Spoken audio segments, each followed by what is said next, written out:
Welcome to Mackland Cadets. Today we're putting together the second 782 with a white hood on it. This one won't have the dual remotes on it, but this is my Plow Day tractor, and let's start putting it together. We're going to start on the front end, get it up on its wheels, possibly put the rock shaft and the steering box in today.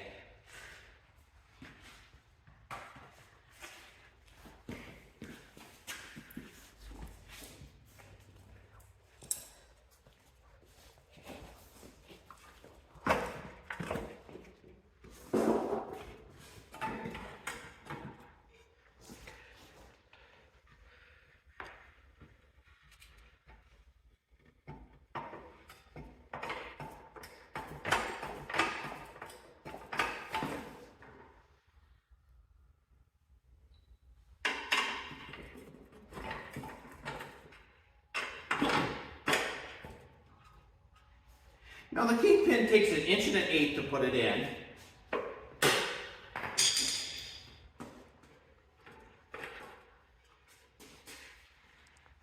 You put the nut on it. You take 1 1/8 wrench.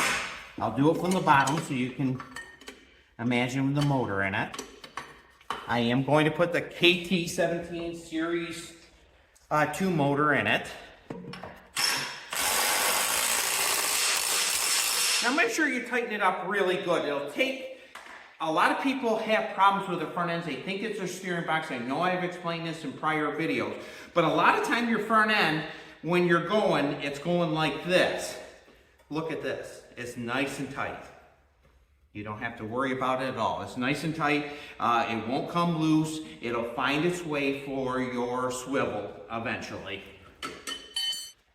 Now we're going to tighten up the transmission. Now I left these bolts loose. The front ones are tight. They're just 3/8 bolts. You definitely want to get these tight. This is an aluminum housing one, so you want to get the housings nice and tight. Now I'm going to use a 1/4 inch air impact, ratchet impact, and I'm going to tighten them up a little bit tighter with a wrench.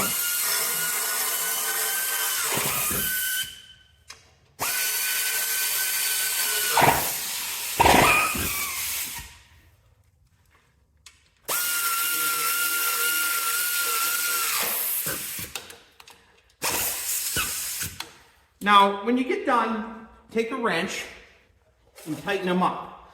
Now, if you're running a big deck, say like a Haven deck on a Super Cub, every so often, make sure that your bolts are nice and snug. See, I took that up quite a bit. I realize that 1/4 inch impact doesn't have a lot of juice to it, but whoops. Tighten them right up. Now, you want to have them nice and tight so your spacing's right. This is where your battery tray goes in. I am not going to put the battery tray on today because I have to put the wiring harness in. So when I put the wiring harness in, I will be putting the battery tray in. So let's move on to putting the wheels on it. Now, for now, I'm just going to put regular turf tires on it. Takes a 3/4 to put them on.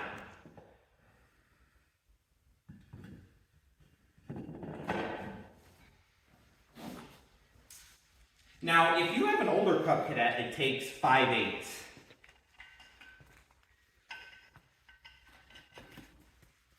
Me personally, I like the aluminum housing Cadets better, but that's just my opinion. As long as you keep everything nice and tight, you don't usually have too much problem with them.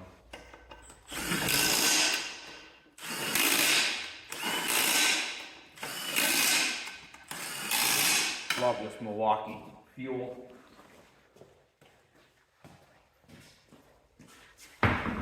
Now when I buffed out the frame to make it nice and shiny, I used a Milwaukee buffer. I just made the conversion to all Milwaukee tools. I've had DeWalt's for like 14 years. Really like DeWalt, to be honest with you, but this new Milwaukee is really good stuff. No question about it.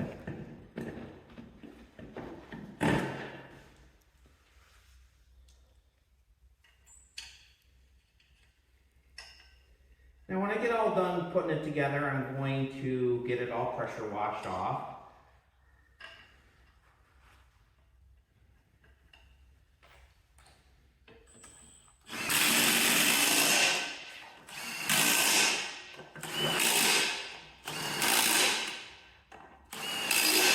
Now we're on the wheels. Before we put the rock shaft in today, let's get these hydraulic lines in. Now that's one thing that I've never put on film yet, is how to put these lines in. Now, these lines, right here is an O-ring fitting. This is a JIC. So when you tighten up the line with a JIC fitting, they'll tighten right up and they won't leak. They're one of the best designed fittings, in my opinion, that they ever had. Now they're changing it and they're doing different things, but it's old-fashioned, but it really worked, in my opinion. So you screw them right in.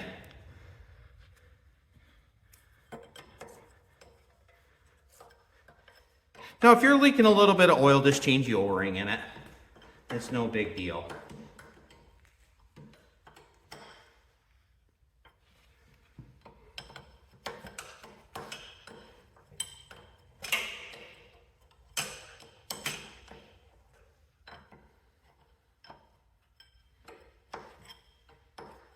Now, I am going to make a video in the future. I have a lot of people contacting me when their machine is creeping.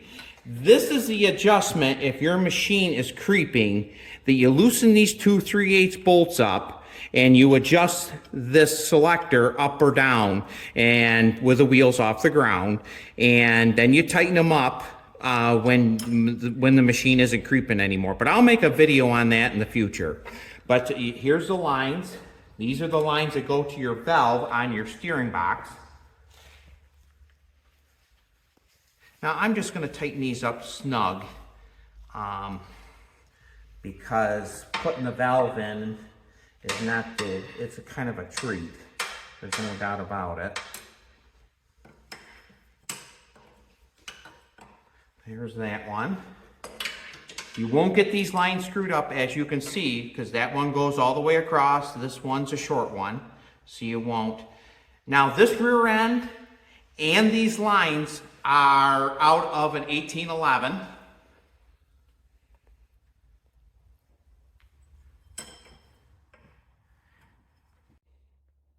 Now we're going to put in the rock shaft, since everything is going pretty good. We're going to slide that in there. Then we're going to put this piece in. Now this frame here is out of a 1282.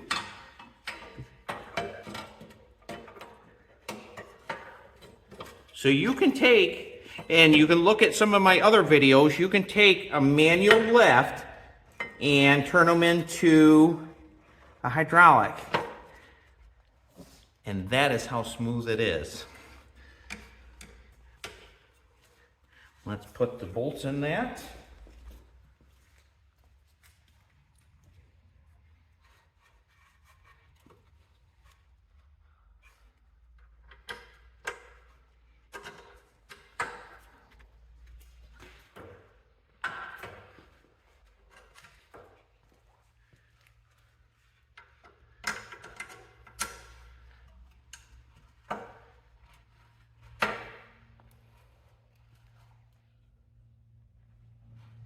I do have it right. I wanted to make sure I have it right.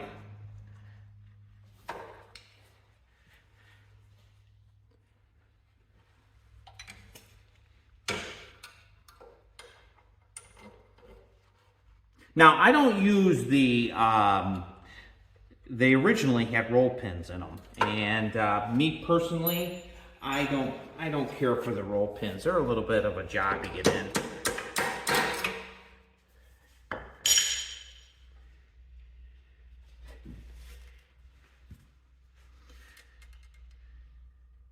And actually a grade 8 bolt will work just as good. Take a 9/16.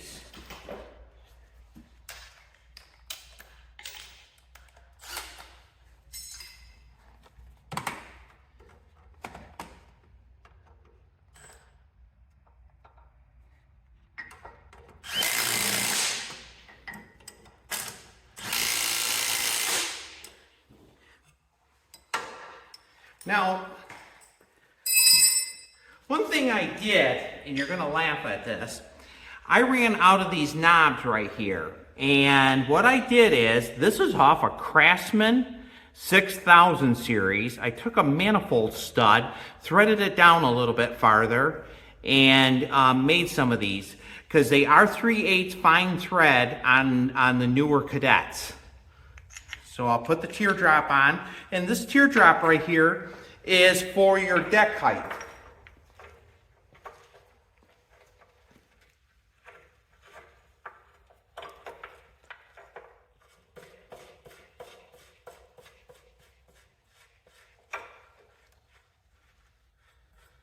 Adjust it wherever you want it. And now you're going to have hydraulic lift. Before we end the video, let's put the cylinder in.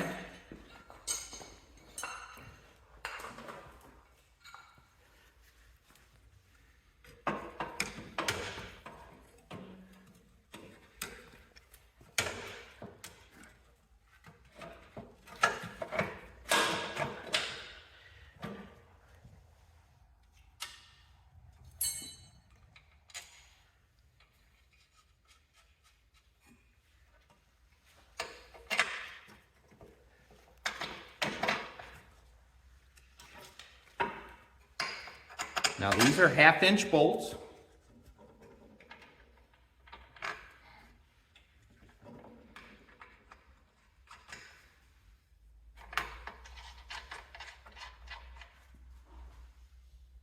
Takes a 3/4.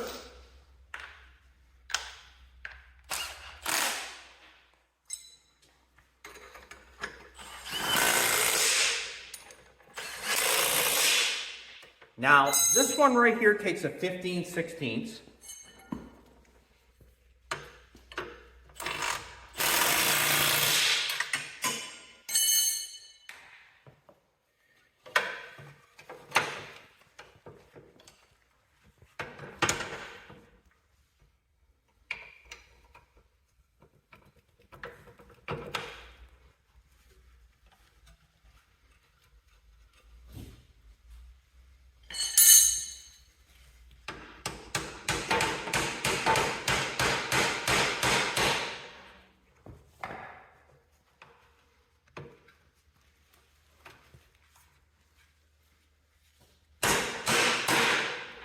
Now, I think I got a little bit too much paint on it. That was my issue. It wasn't nothing that anything was bent or broke or anything like this, but I spent a lot of time getting this cleaned up because it was a yellow rock shaft in the beginning, and I wanted it to be either black or red. I really like the black when it comes out because it makes the conversion look like somebody's taken the time to make them look very nice.